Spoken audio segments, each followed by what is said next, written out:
지난 시간에 이어서 하나님을 떠나는 것에 관한 것인데, 오늘 이 시간에는 하나님을 떠날 때 나타나는 우리의 삶의 현상에 관해서 함께 말씀으로 은혜 나누기를 원합니다. 여러분, 우리가 하나님과 함께 하지 아니하고 하나님에게서 멀어져 간다, 떠나간다라고 하는 것은 우리의 삶에 어떤 결과를 초래하겠습니까?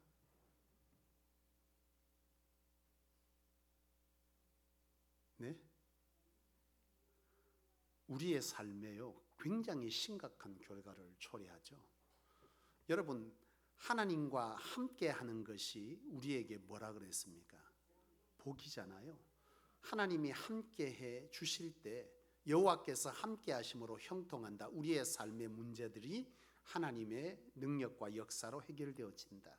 근데 우리가 하나님을 떠나 있게 되면, 하나님이 우리와 함께 하지 않는 순간 우리의 삶은 어떻게 되는 거예요?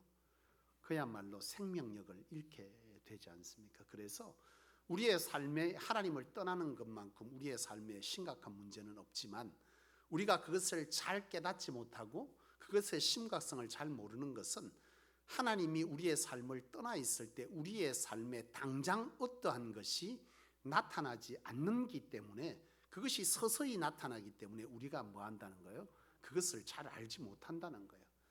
그리고 우리가 영적으로 우매해지면 우리의 삶 가운데 하나님의 생명력이 끊어지고 우리의 삶에 문제가 생기는데도, 그것이 하나님과의 관계성 속에서 생겨진 문제로 나타나는 현상으로 그것을 바라보지 못한다는 거예요. 그저 우리는 세상 사람과 똑같이 뭐라고 말해요? 문제가 생기면 재수가 없다, 또는 내가 그때 무엇을 잘못했다, 그때 어떤 사람을 만나지 말았어야 했는데, 이런 식의 해석들을 우리의 삶 가운데 하게 된다는 것이죠. 그러나 철저하게 우리의 삶은 하나님과의 관계성 속에서 영적으로 이 육신의 삶은 뭐 한다는 거예요? 연결되어져 있다는 거예요. 철저하게 연결되어 있다는 것이죠. 따라서 오늘 저와 여러분들의 삶이 하나님과의 관계성을 잘 유지하는 이런 하나님과의 교제의 삶을 살아가게 하는 것은 그 무엇보다 우리가 반드시 놓치지 말아야 될 중요한 사실이다 라고 하는 것을 여러분 기억하시기를 축원합니다. 여러분, 신앙생활을 이렇게 하다 보면요, 예수를 믿고 이제 영접하고 우리가 신앙생활을 하게 될 때에 우리의 신앙이 예수를 제대로 만날 그 시점에는 어떻게 되게 돼 있어요? 그냥 막연하게, 또는 어떤 사람에 의해서 예수님을 소개받고 복음을 전해 듣고 하나님의 교회에 나왔을 때는 신앙에 관해서 뭐 하는 거예요? 확신이 없기 때문에 대면대면합니다. 그럴까 설마, 그래도 답답하니까 한번 가보자, 그래도 가보니까 좋더라, 이렇게 신앙을 시작하는데요, 이러한 시작이 어느 순간 내가 인격적으로 주님의 구원을 뭐하게 될 때, 믿게 되고, 그리고 하나님을 알기 시작할 때, 내 삶 가운데 하나님의 능력이, 하나님의 살아계심이 경험되어지기 시작할 때, 그때 우리는 신앙적 뭐가 생기는 거예요? 열정이 생기잖아요. 열심이 생깁니다. 그럴 때는 어떻게 하는 거예요? 하나님께 나아가는 시간이 기다려지고, 예배가 기다려지고, 기도하는 것이 즐겁고, 말씀 읽는 것이 지루하지 아니하고, 말씀을 읽다가 시간이 쫓겨가고 내가 거기 가야 되는데 할 수 없이 성경을 덮게 되는 이런 일들이 우리의 삶 가운데, 또 우리의 생활 가운데 일어나게 되잖아요. 왜냐하면 그것은 하나님과의 뭐 하는 시간입니까? 교제하는 시간이고 하나님을 만나는 시간이기 때문에, 그 하나님을 사랑하고 있기 때문에 그 하나님과 함께 있는 것이 뭐 하는 거예요? 좋은 거예요. 근데 이런 신앙이, 우리가 신앙을 하다 보면 늘 한결같이 좋으냐? 그렇지가 못하다는 거죠. 신앙이 어떻습니까? 올라갈 때가 있으면 내려갈 때가 있는 거죠. 가장 심각한 건 뭐예요? 반복하는 거죠. 올라갔다가 내려갔다가. 이 보통 가장 좋은 현상은, 이렇게 신앙이 성장하는 사람은 사실 잘 없어요. 어떻게 신앙합니까? 올라갔다가 내려갔다가 올라갔다가 내려갔다가 올라갔다, 이렇게 하면서 점점 자라가야 되는데, 어떤 거예요? 올라갔다가 내려갔다가 올라갔다가 내려갔다가. 이러면 뭐예요?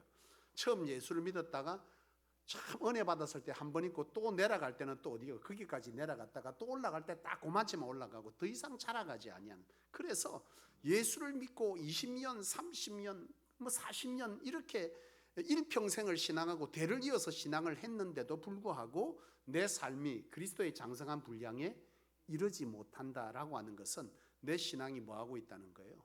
계속 끊임없이 그 자리를 맴돌고 있는 것이죠. 여러분, 이것이 그야말로 가장 심각한 문제인데요. 오늘 이런 신앙이 점점 이렇게 충만할 수가 없는데, 문제는 뭐냐면 하나님께서 떠나 있느냐라고 할 때에, 여러분, 하나님께서 떠나 있느냐라고 물으면 많은 경우에 성도들이 내가 하나님께서 떠나 있지 않다고 생각한다는 거죠. 왜요? 내가 좀 충만하지 않지만 지금 뭐하고 있는 거예요? 내가 여전히 신앙생활을 하고 있기 때문에, 내가 예배드리고 있고 말씀을 여전히 읽고 있고, 그리고 나서 뭐하고 있고 기도도 하고 있고 헌신도 하고 있기 때문에 나는 지금 하나님께서 떠나 있지 않다라고 생각해요. 근데 여러분, 하나님께서 나는 떠나 있지 않다고 생각하지만 사실은 하나님께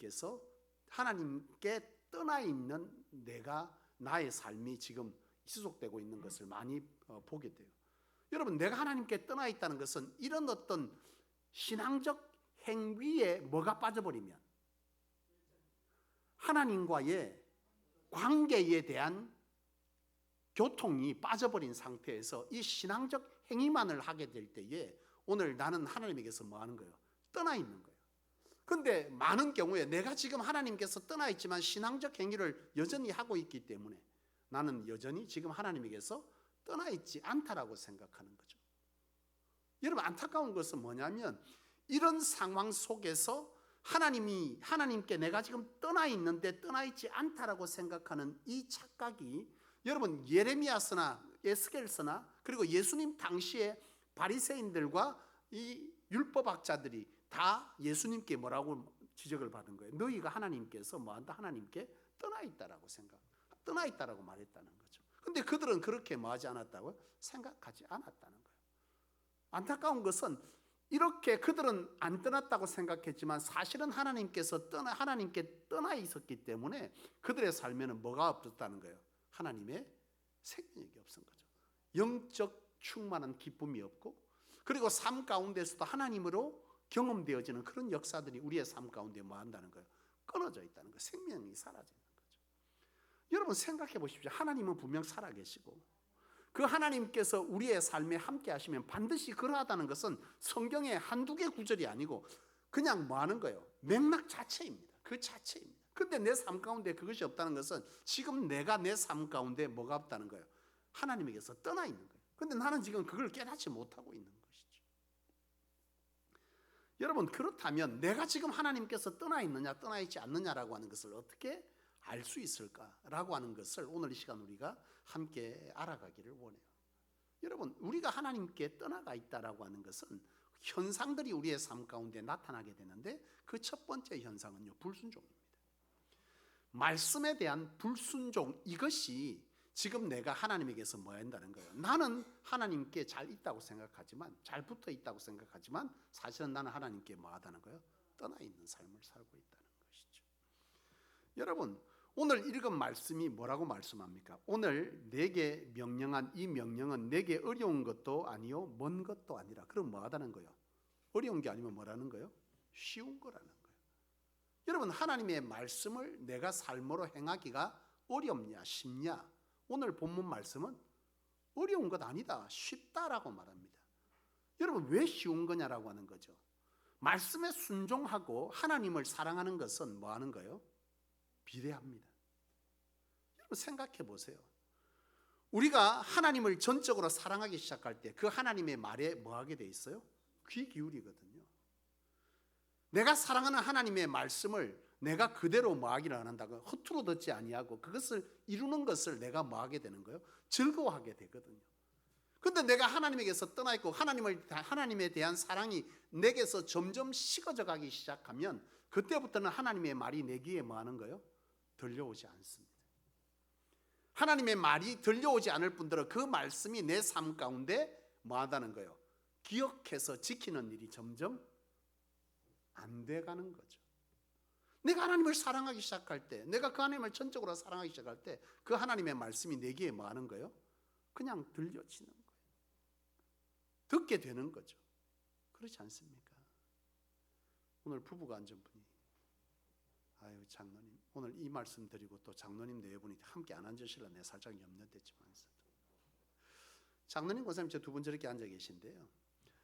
권사님이 뭘 좋아하시는지, 권사님이 뭘 하고 싶어 하는지에 대해서 장로님께서 또는 권사님께서 아십니까? 장로님은 아신답니다. 권사님은요? 끄떡이질 못하고 있는 거 보니까 장로님이 더 사랑하고 있는 거죠. 이건 명백한 증거입니다. 왜냐하면요, 더 사랑하는 사람은 그 사랑하는 사람의 말에 뭐 하는 거죠? 귀를 기울이거든요. 뭐를 좋아한다, 뭐 한다, 이런 말을 그냥 듣지 않고 기억합니다. 그리고 나서 그 말을 지키잖아요. 그렇게 해주잖아요. 제가 사실 몰라서도 물론 그런 경우들이 있는데, 제가 처음 우리 사모하고 결혼했을 때 우리 철인이가 8년 만에 하나님 선물로 주셨잖아요.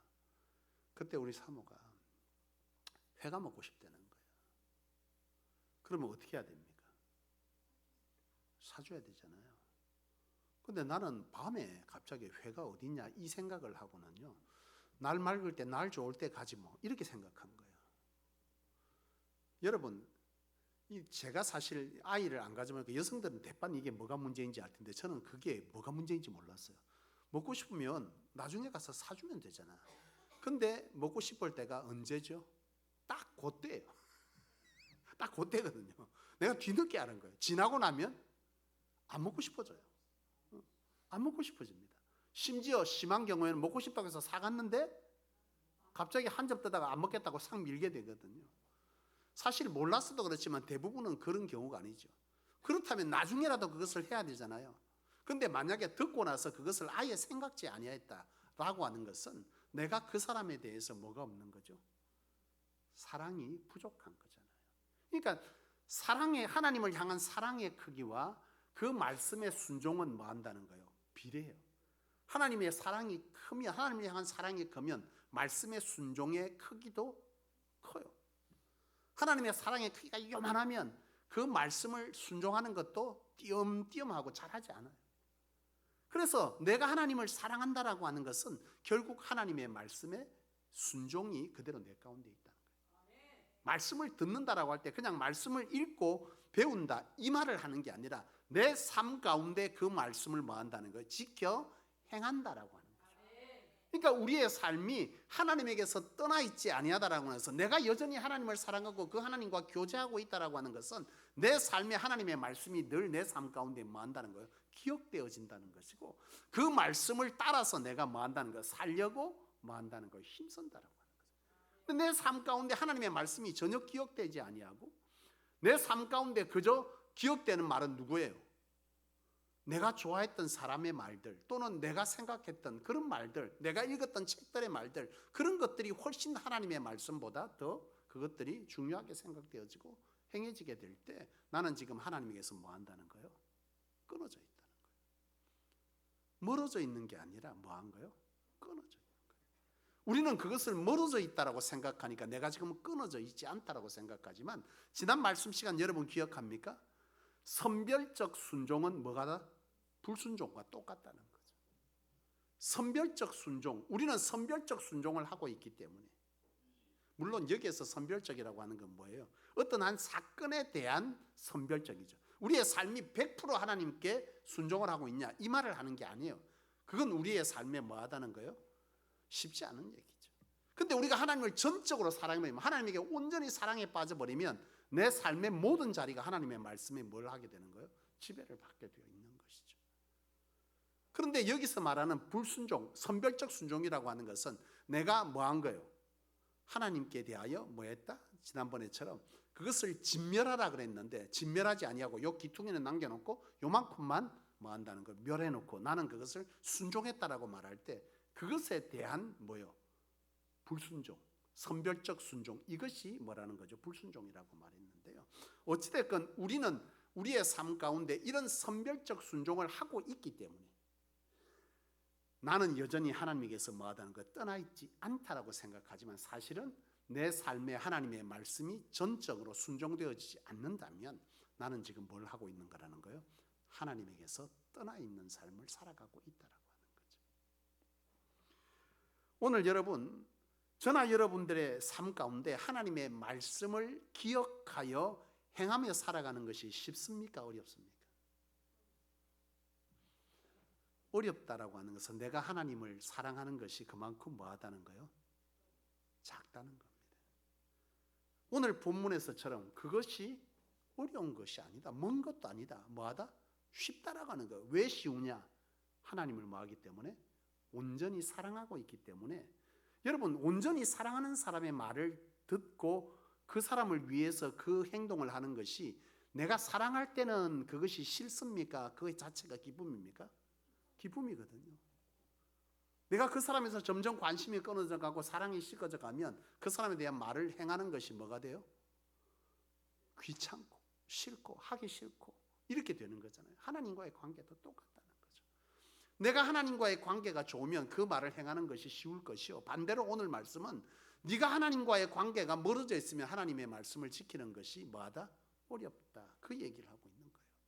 나는 저와 여러분들의 삶이 하나님과의 관계성 속에서 이 말을 잘 이해하고 살기를 원합니다. 내가 하나님의 말을 지켜 행하는 것이 쉬우냐? 그렇다면 나는 지금 하나님과의 관계가 뭐하다는 거예요?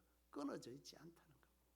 그 말을 지키는 것이 지독하게 어렵고 부담스럽고 힘들고 정말 신앙생활하기 너무 힘들다. 그렇게 살아가는 거 진짜 쉽지 않다. 그런 얘기를 제가 그전에 신앙하면서요 성도들에게 종종 들었던 얘기. 우리가 어떻게 그렇게 살아갈 수 있어요, 목사님? 정말 쉽지 않아요. 힘들어요. 근데 나는 여전히 하나님을 사랑하고 있어요. 그렇게 말했어요. 정말 사랑하고 있는 걸까요? 아니죠. 말은 끊임없이 내가 당신을 사랑합니다, 사랑합니다 말하지만 정작 그 사람에 대해서 그 사람의 말을 기억하지 아니하고 그 사람의 말을 행하는 것을 내가 행하는 것을 즐겨하지 않고 오히려 그것을 귀찮아하고 어려워하고 힘들어한다면 나는 지금 그 사람에 대해서 사랑이 뭐하고 있는 거예요? 끊어져 있는 겁니다. 식어진 게 아니죠. 끊어져 있는 거죠.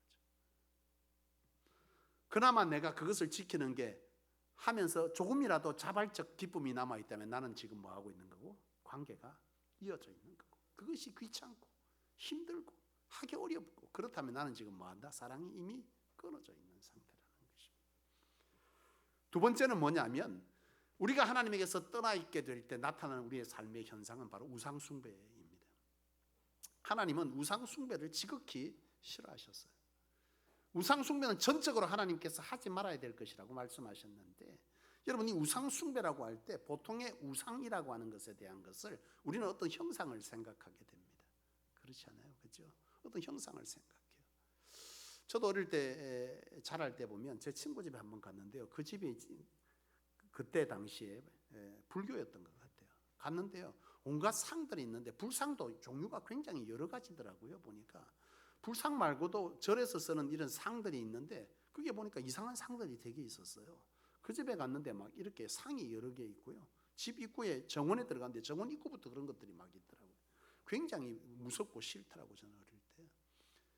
여러분, 이 상에 관한 것, 여러분 인도네시아 발리에 저하고 단기선교 갔던 분들 거기 갔을 때 그 사람들이 형상을 만들었습니까? 안 만들었습니까? 만들었잖아요. 무슨 상이었습니까? 예? 가루다. 그죠? 가루다 상이었잖아요. 그 상들을 다 놓고 거기다가 뭐하고 있어? 그 사람들이 숭배를 하잖아요. 숭배한다는 게 뭐예요?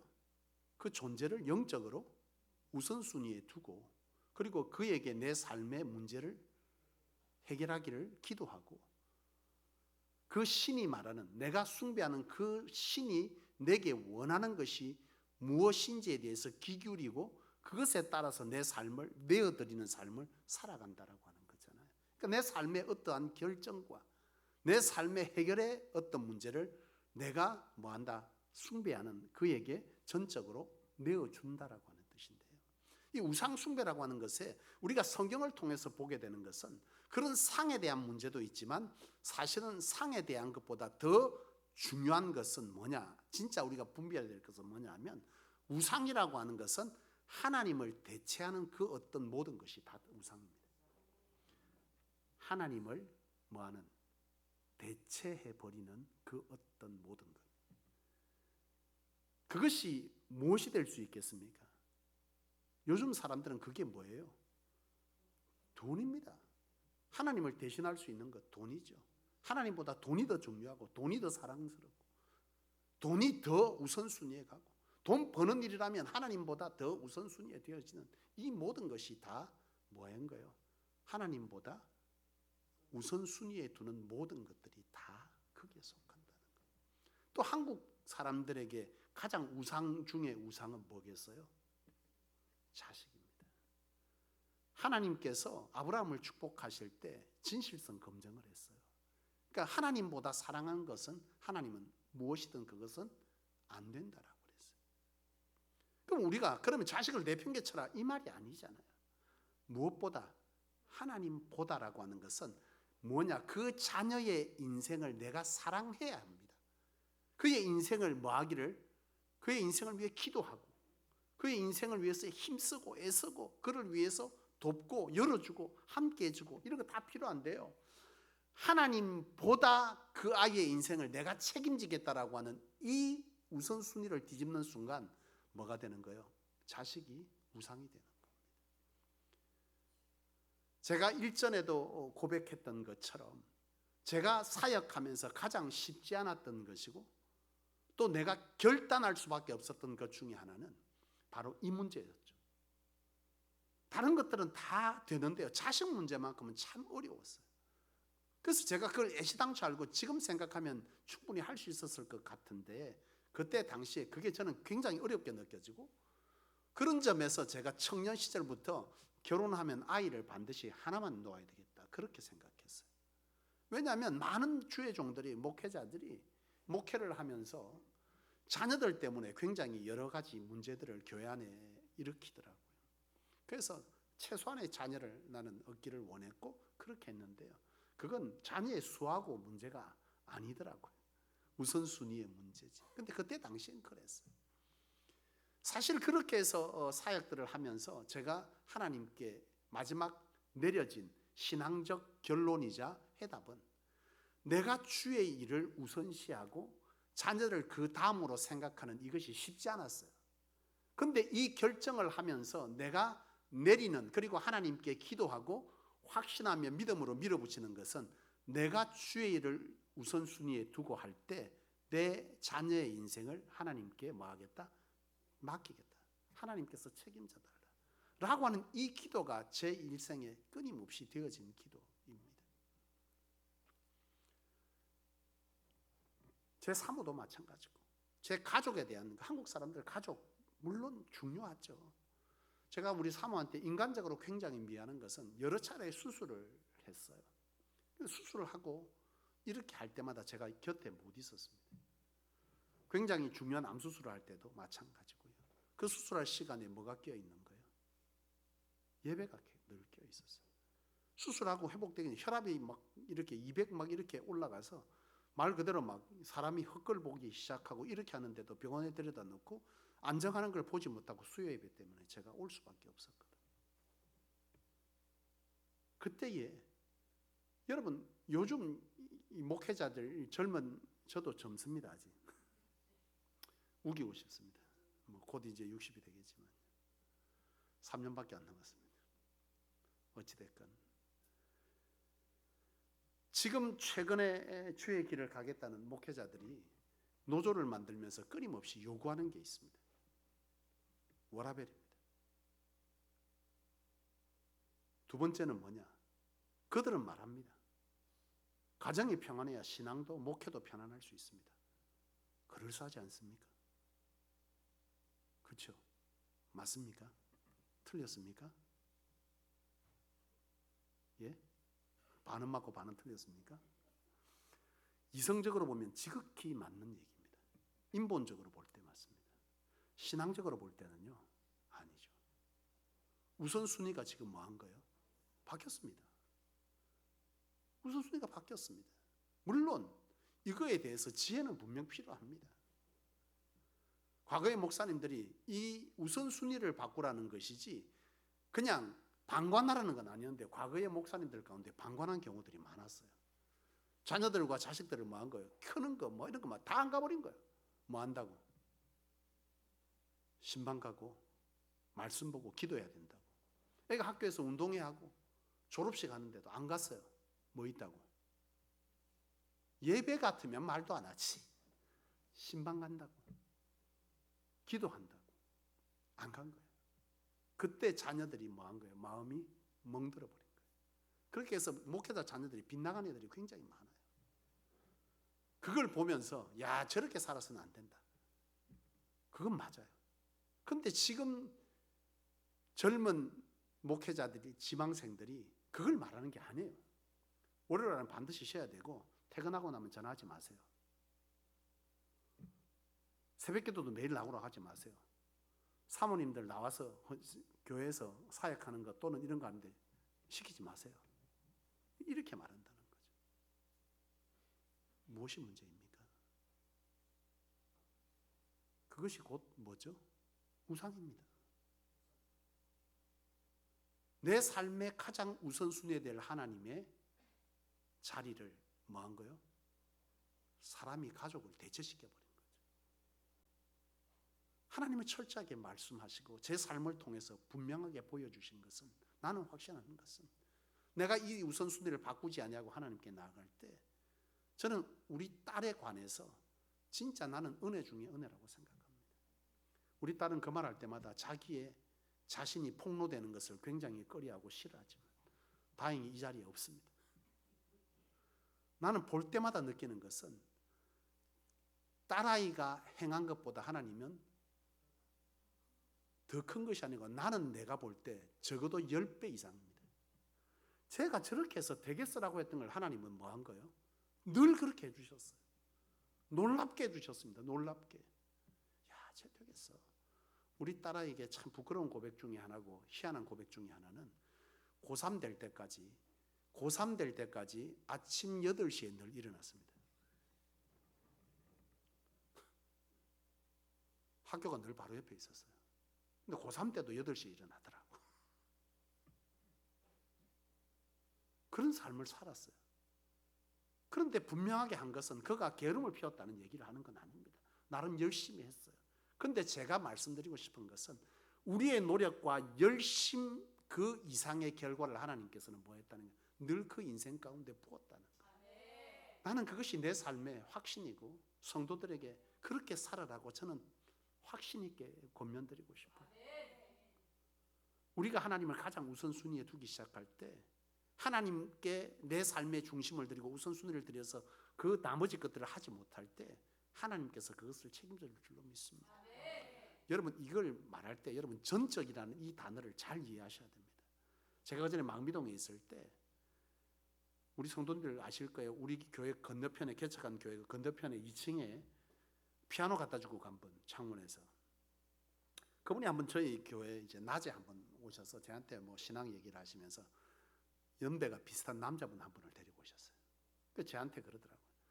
목사님, 이분 참 과거에 열심히 했는데요, 지금은 그 삶이 너무나 가난하고 힘들어요. 그래서 왜요? 이상한 거지. 왜요? 너무나 열심히 했대. 그 어떻게 열심히 해서 물었더니요, 사반한 사람이 노다지 교회에 있은 거예요. 전적으로 하나님을 우선순위에 두라는 건 내 삶을 다 버려놓고 주의 집에 와서 헌신하라 이 말을 하는 게 아니잖아요. 직장 다녀서 직장 그만두고 가서 일할 겁니까? 우선순위를 어디에 두냐라고 하는 것이지, 우리가 사실 하나님 앞에 정직해야 합니다. 핑계대는 경우들이 많아요. 이것 때문에 내가 못 오고 저것 때문에. 목사님, 저는 속고 성도들은 속을지 몰라도 하나님은 다 아시죠. 우리가 그건 하면 안 되는 거예요. 우리의 삶에 하나님과의 관계성 속에서 부끄러운 건 하면 안 돼요. 하나님께 우선순위를 분명 두되 어쩔 수 없는 그 어떤 것에 대해서는 굳이 우리에게 뭐 하지 않아도, 그렇게 말하지 않아도 되지 않겠어요? 차라리 오히려 뭐예요? 솔직한 게 낫지 않을까?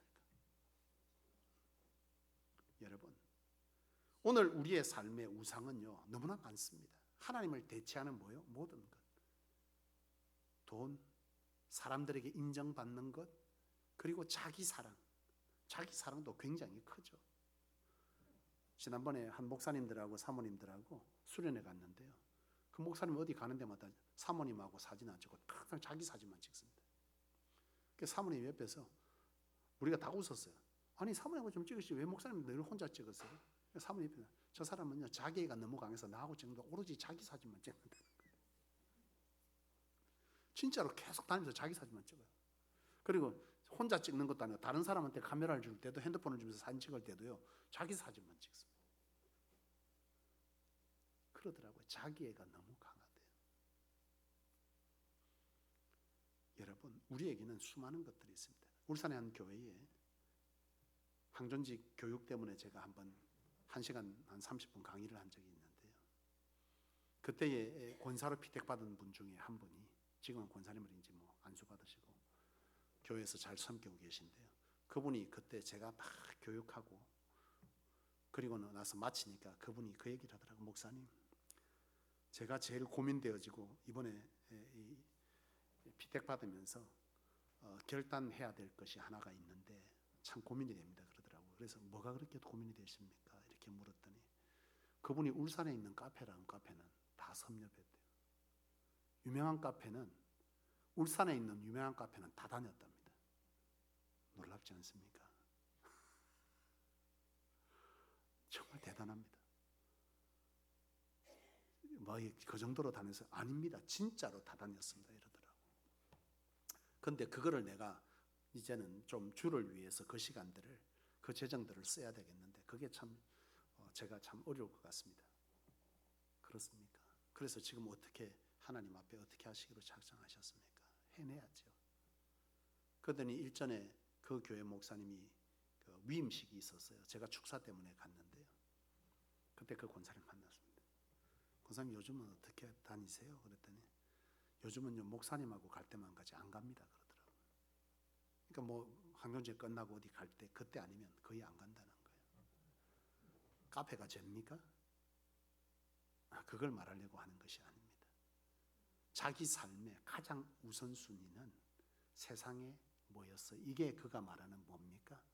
쾌락의 종류를 우리는 자꾸 굉장히 타락한 것만 쾌락이라고 하지만 이건 역시도 뭐예요? 세상적 쾌락입니다. 우리의 삶에 속속 들여 있는 것들은 굉장히 많이 있습니다. 우리가 다만 그것들을 잘 분별하지 못할 뿐이죠. 다시 한번 말씀드립니다. 우상은 하나님 사랑보다 그 자리를 뭐하는 것, 대체버린 모든 것은 다 우상입니다.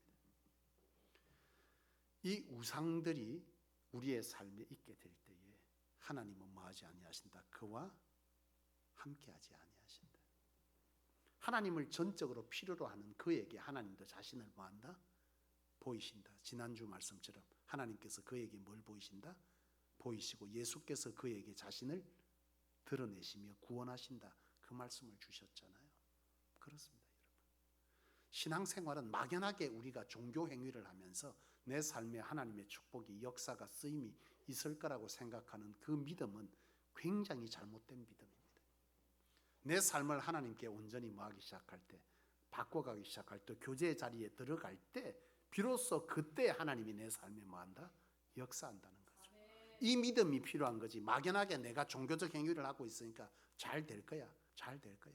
아니요, 아닙니다. 사랑하는 여러분, 아브라함도 하나님께서 뭘 하셔서 이삭을 바치라 하신 것이 뭐였어요? 그에게 있어서 하나님의 자리가 하나님의 자리이냐라고 하는 것을 하신 진실성 검증입니다. 네가 정말 나를 가장 사랑하냐? 네 삶의 가장 우선순위에 나를 두냐? 라고 하는 이것이 하나님께서 아브라함에게 하신 것이고, 아브라함이 그것을 행할 때 하나님께서 뭐 했다는 거예요? 네가 나를 뭐 하는 줄 알았다? 경외하는 줄 알았다. 하나님이 하나님됨을 네가 인정하는 걸 내가 알았다. 하나님께서 데려와서 하늘에 뭐를 보라? 별을 보라. 그리고 그 하나님께서 축복의 언약을 다시 한번 그에게 구체적으로 말씀하시지 않습니까? 하나님께서 뭐 하시겠다? 네가 그 신앙을 가지고 있고 네가 하나님 우선순위로 갈 때 내가 너를 그렇게 축복하겠다. 그의 생명력을 약속하신 것입니다. 세 번째는 뭐냐면 불신입니다.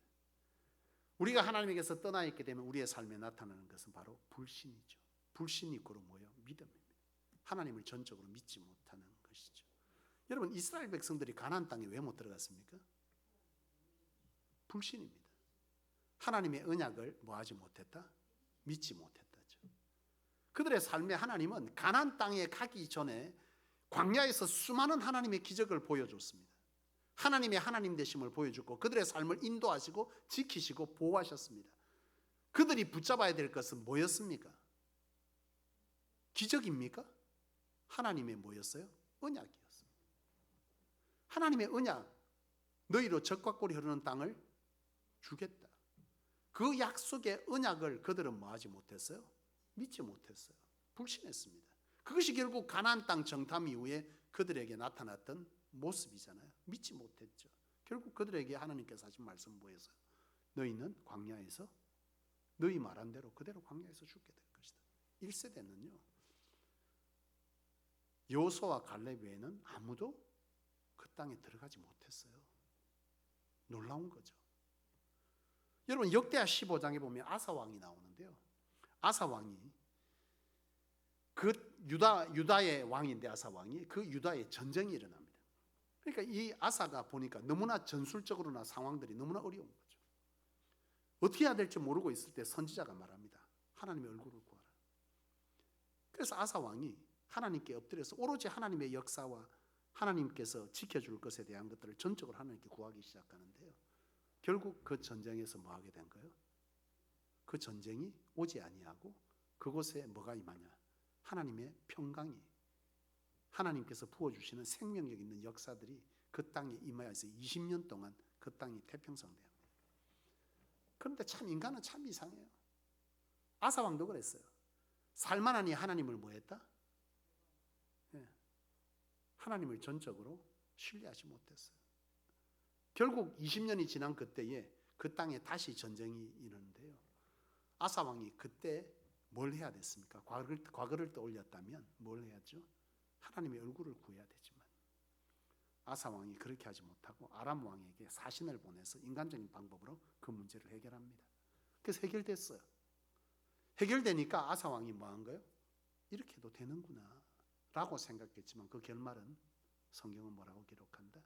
다시기 전쟁이 발발하고 그 땅이 결국 점령당하게 돼요. 임시적으로 임시 방편으로 해결되니까 그렇게 해도 되는가 보다 생각하지만 우리의 삶에 철저하게 필요한 것은 하나님을 향한 믿음의 삶을 살아가는 것. 내가 하나님을 온전히 전적으로 하나님 말보다 사람의 말이, 하나님의 성경보다 세상의 글이, 하나님께서 우리에게 주신 영적인 경험보다 세상의 경험들이 우선되어지기 시작하면 나는 하나님에 대한 뭐가 있는 거예요? 불신이 있는 거죠. 믿음이 없는 겁니다. 이것이 지금 내가 하나님에게서 뭐한 거다? 떠나 있는 상태입니다. 여러분들의 삶의 결정과 여러분들의 삶의 어떠한 것들을 행할 때에 여러분들이 취하는 행동이 내가 지금 하나님을 찾고 있냐? 사람을 찾고 있냐? 내 경험을 찾고 있냐? 영적인 경험을 구하고 있냐? 라고 하는 이런 것들에 대해서 내가 지금 어떤 모습으로 이 문제들을 해결하려고 하냐? 라고 하는 것을 여러분들이 분별하기 시작한다면 그것이 만약에 하나님의 방법, 영적인 경험 이것들을 전적으로 하지 아니하고 세상의 방법과 세상의 경험과 세상 사람들, 가진 자, 능력 있는 자, 나와 친한 사람, 내 말을 들어줄 사람을 찾고 여러분들이 그것들을 통해서 어떤 문제를 해결해 가고 있다면 여러분들은 지금 하나님과 뭐 하고 있다는 거예요? 떠나 있는 거예요. 여러분들은 생각할 거면 나는 신앙 잘하고 있고 나는 여전히 하나님께 대한 믿음을 가지고 있다. 그런데 중요한 건 지금 현재 하나님과의 사랑이 뭐 하고 있다? 끊어져 있다라고. 이걸 아셔야 한다는 것이죠. 여러분, 하나님이 우리의 삶에 떠나면 우리의 삶에 뭐가 없어진다고요? 생명력이 끊어집니다. 영적인 기쁨, 세상이 주는 것과 다른 세상이 알 수 없는 평안, 평강, 기쁨이 우리의 삶에 끊어지기 시작하고. 왜요? 이 신앙생활은 하나님과의 관계성 속에서 이루어지는 우리의 표현이거든요. 이것들이 다 하나님과의 관계가 끊어지고 사랑이 식어지면 이게 뭐만 남는 거예요? 의무만 남거든요. 책임만 남거든요. 평안이 있습니까? 없습니까? 없어요. 우리가 거기에 빠지기 시작할 때 가지는 평안이 세상에 가지는 평안과 같았습니까? 아니거든요. 설명할 수 없습니다. 그 기쁨과 평안은. 내가 지금 예배에 나오고 다른 것들보다 잠을 자지 못하고 기도의 자리에 나오고 이렇게 했는데도 내 안에 뭐가 있는 거예요? 기쁨이 평안이 있습니다. 전도하러 다니는데요. 내 다른 것들을 뒤로하고 전도하고 내 것을 먹지 아니하고 내 것을 하지 아니하고 그것들을 막 포장해서 막 나눠가면서 거기서 오는 기쁨들이 나는 지금 내 것을 손실하고 있지만 세상의 말로는 내 것을 지금 뭐하고 있어? 잃어가고 있지만 지금 내 안에 뭐가 있는 거예요? 하나님이 주시는 기쁨과 평안과 평강과 소망이 차고 넘치는 거죠. 그게 하나님이 주시는 거거든요. 내가 하나님과의 관계가 끊어지면 이게 뭐 한다는 거예요? 끊어져 버려요. 영적인 생명력이 끊어져 버려요. 그때부터는 신앙생활이 지겹고 교회하는 게 힘들고 기도하는 게 하찮은지 빠지고 싶고 전도하는 일 등등의 어떤 일들을 끊임없이 우리의 삶에서 뭐 하게 되는 거예요? 거부하게 되는 겁니다. 왜요? 내가 하나님과의 사랑을 끊어놓고 있기 때문인 것이죠. 그리고 그런 하나님과의 사랑이 단절되어지면 우리의 영적인 이런 기쁨과 평안과 소망이 끊어지고 뭐도 끊어져요?